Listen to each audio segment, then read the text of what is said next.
All right, back again.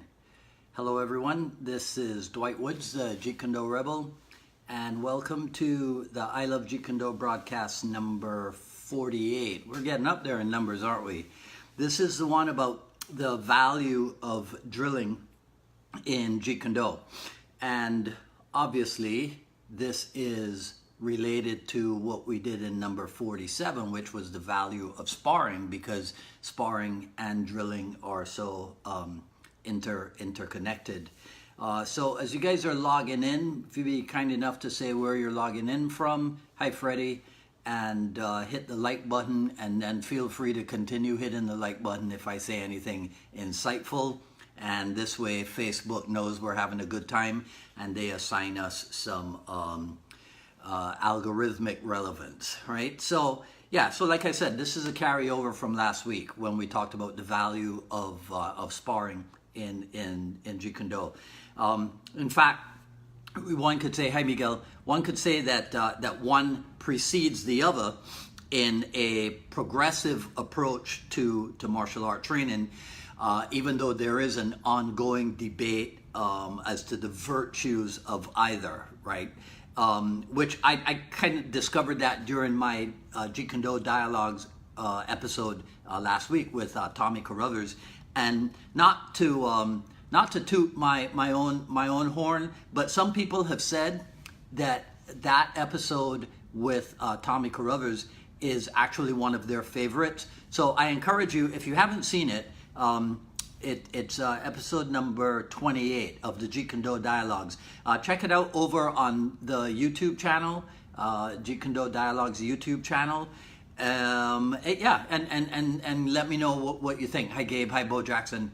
Okay, but seriously, because somebody somewhere, I forget where it was that I saw this, but somebody said that sometimes the danger in too much drilling, I think it was something like this: the danger in too much drilling versus sparring is that with the drilling, you want your students to be able to fight. You don't want your students to be able to hit the focus mitts and look pretty, right? And there is some validity to that, right? Because so it's like, so what to do?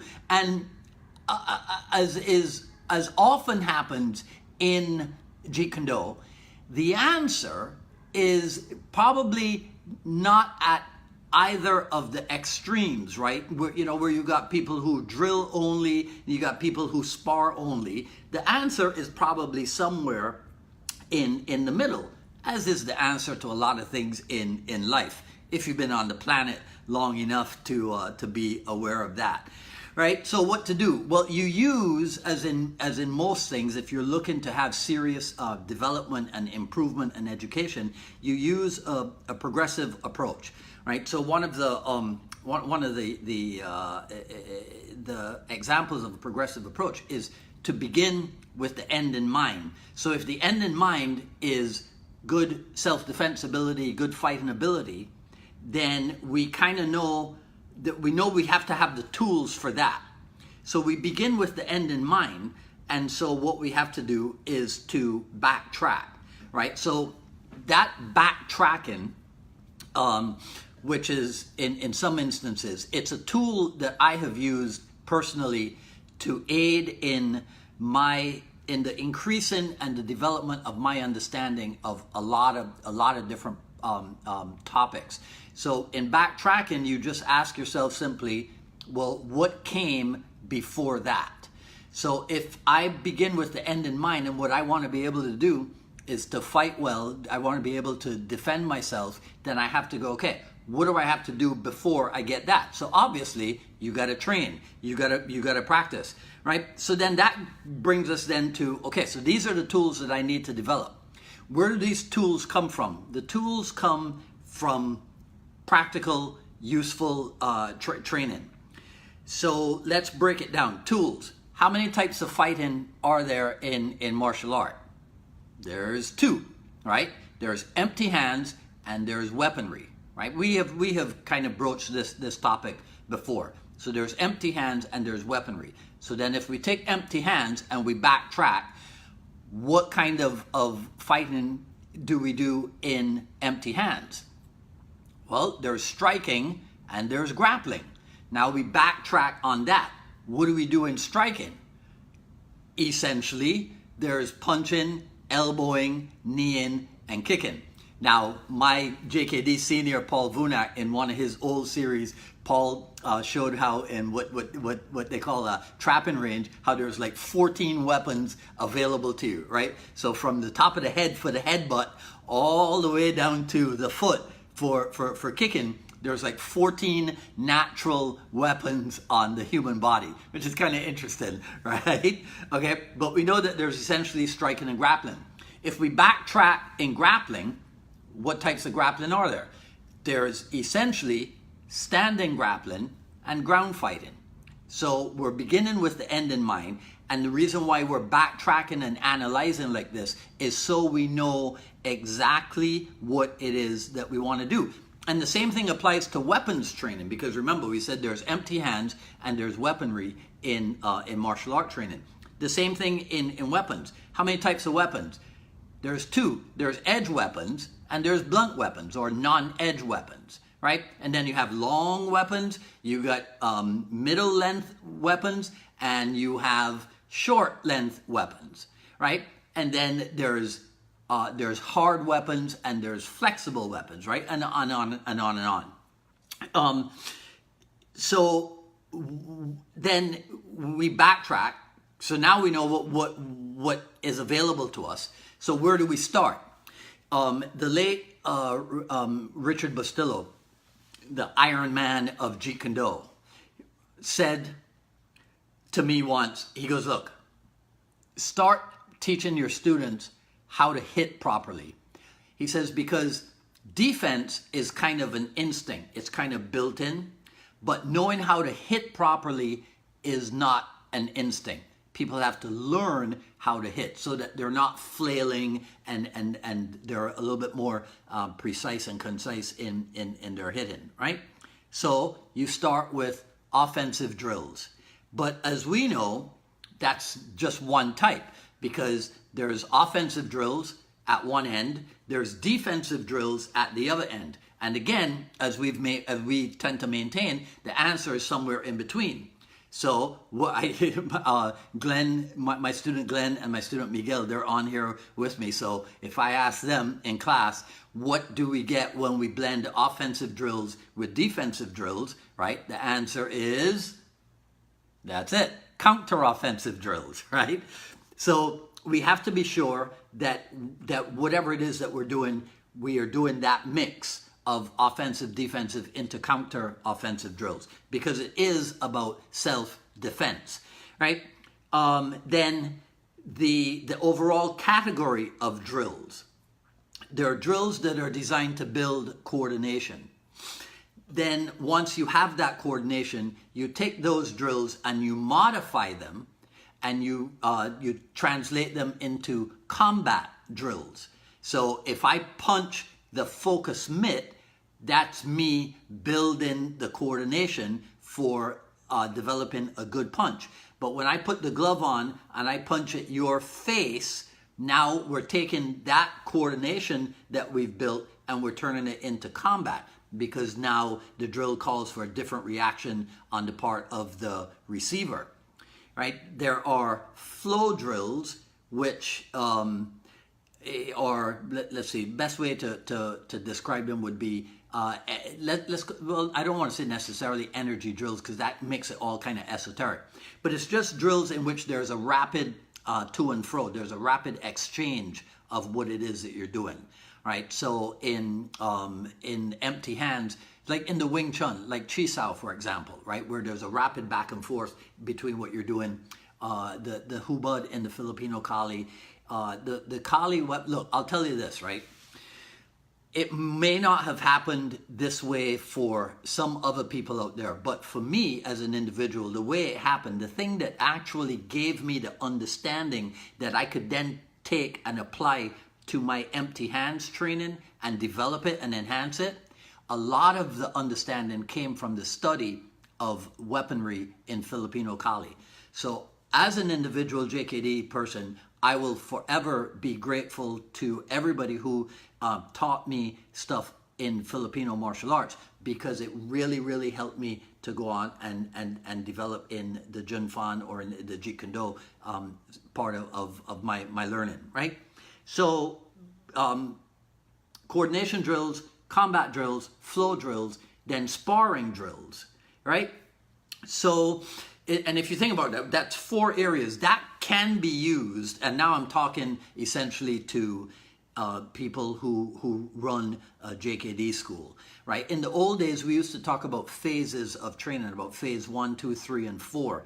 And we may not have been given an exact breakdown as to what those phases, what should be involved in those phases. So again, as an individual JKD instructor, that's what I did. Phase 1 is coordination, phase 2 is combat, phase 3 is flow, phase 4 is sparring drills or freelance drills as we call it, right?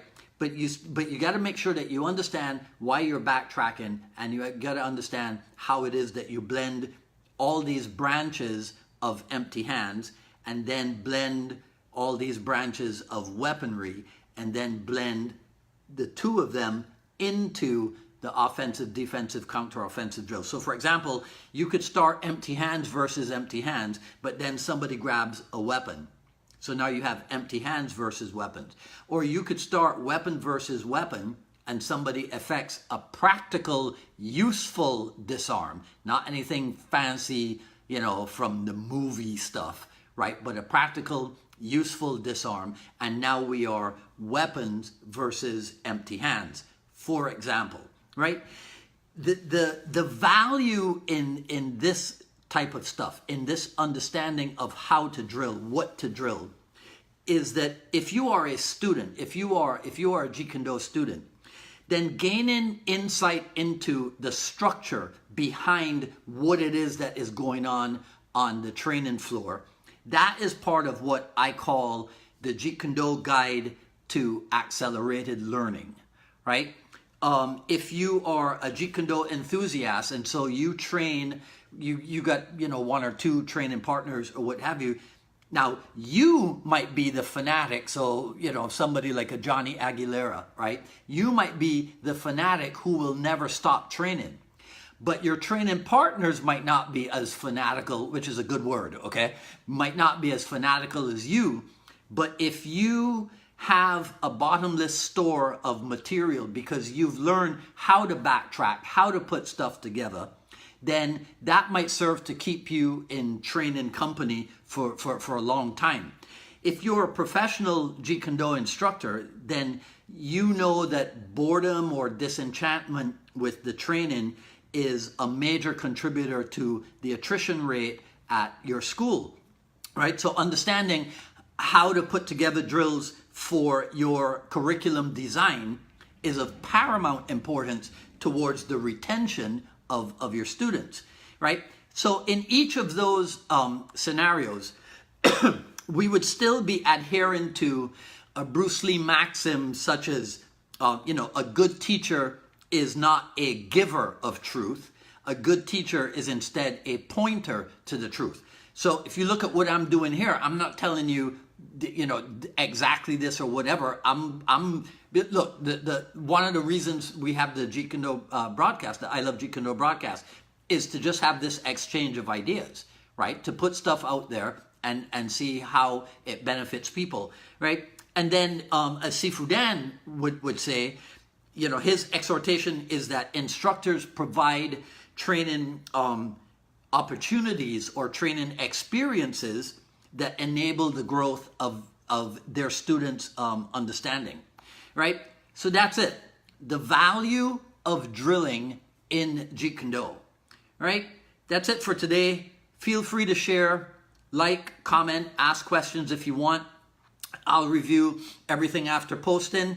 Sign up for notifications for when we go live on the Facebook, and also on sign up for, well, we haven't gone live yet. We're working on that. But when we post on the YouTube channel for both the I Love Jeet Kune broadcast and the Jeet Kune dialogues. Now, if you need help with this stuff that we just discussed here, feel free to direct message me here on Facebook, or send an email to jkdrebel@gmail.com, and we can discuss how I can work with you and or your group on a more intensive level, whether through a workshop, a seminar, an online video exchange or something, right? So just direct message me on Facebook or send an email to jkdrebel@gmail.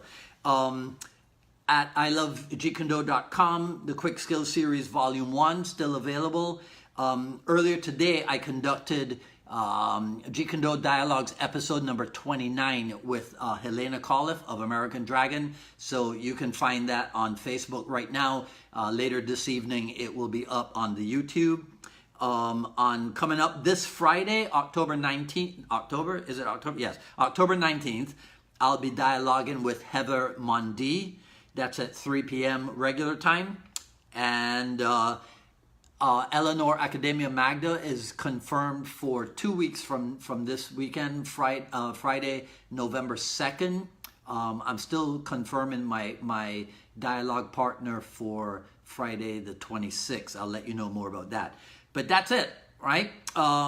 I'll see you back here next time for another issue of the I Love Jeet Kune Do broadcast. Until then, you guys enjoy the rest of your day.